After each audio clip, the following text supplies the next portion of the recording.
story at this hour, which is flashing on your screens. The Supreme Court has gone ahead and paved the way for the Sahara Group to sell 3 of its overseas hotels to the Qatar Investment Authority. Remember, this is exactly what we had reported just a week ago. What's more, Subrata Roy's parole has also been extended. Ashmit Kumar, who was in the courtroom when the judge passed that order, and had also joined and had also broken the story about Sahara's deal with Qatar Sovereign Wealth Fund, is here with us on the phone line. Ashmit, great news for Sahara. Take us through the details of the order and how soon can we see a deal actually going through? Well, first up, again, as you rightly pointed out, the Supreme Court in a manner paving the way, clearing the final hurdle. This, of course, what sources told us was the final hurdle was being seen as one, not just by Sahara, but also the Qatar Investment Authority, which in fact had sought cooperation from Sahara in terms of securing a nod from the Apex Court. Now, the Apex Court, what we understand, has vacated the embargo, both with respect to domestic as well as international properties. What that effectively means is that the hurdle, if any, has been cleared, that this transaction is going to have the Supreme Court's nod, given now that Sahara has complete discretion over sale of its assets.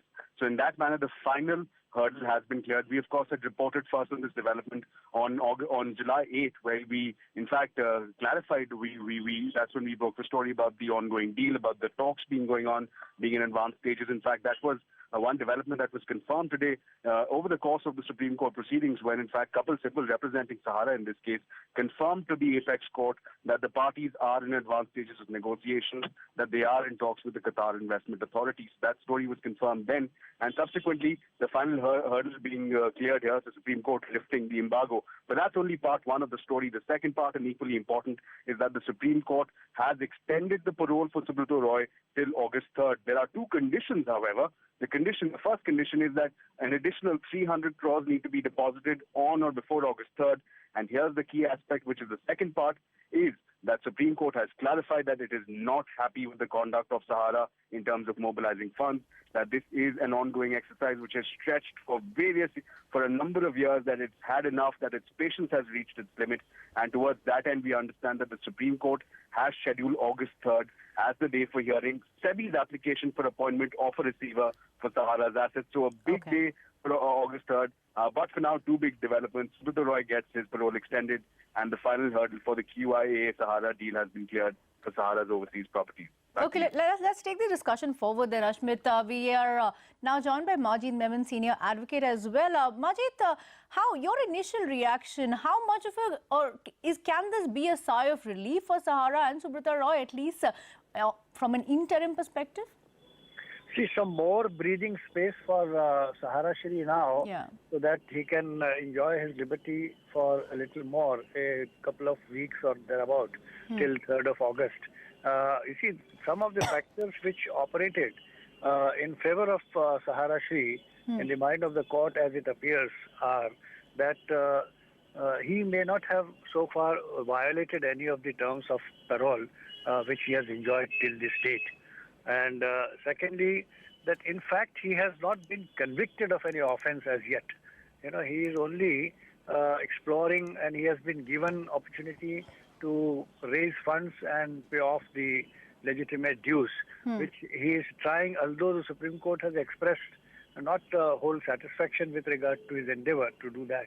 But then I think now with the deposit of further 300 crores and also pushing him to raise funds is certainly going to serve the interest of justice, because primarily in this case what is needed is to recover money rather than to keep him languishing in prison.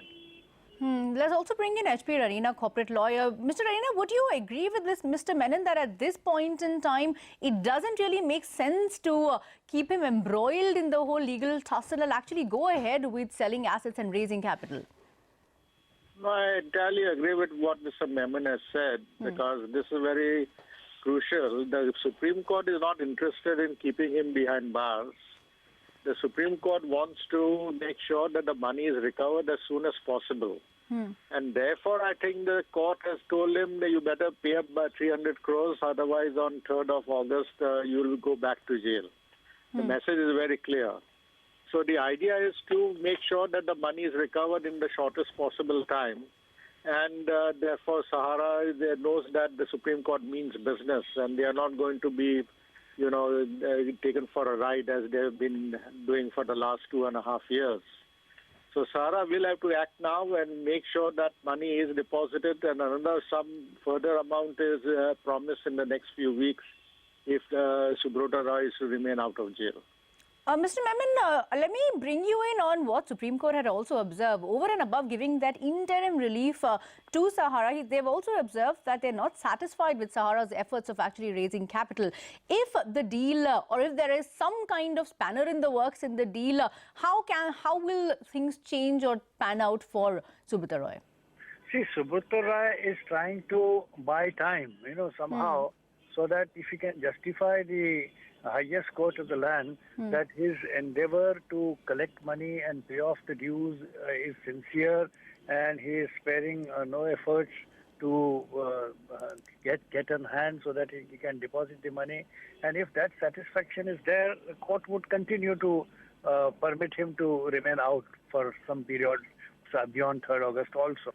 If he honors this 300 depositing and also satisfy or demonstrates before the court on the next date of hearing, that is 3rd of August, that he has moved from where he was on the 11th of July till 3rd of August.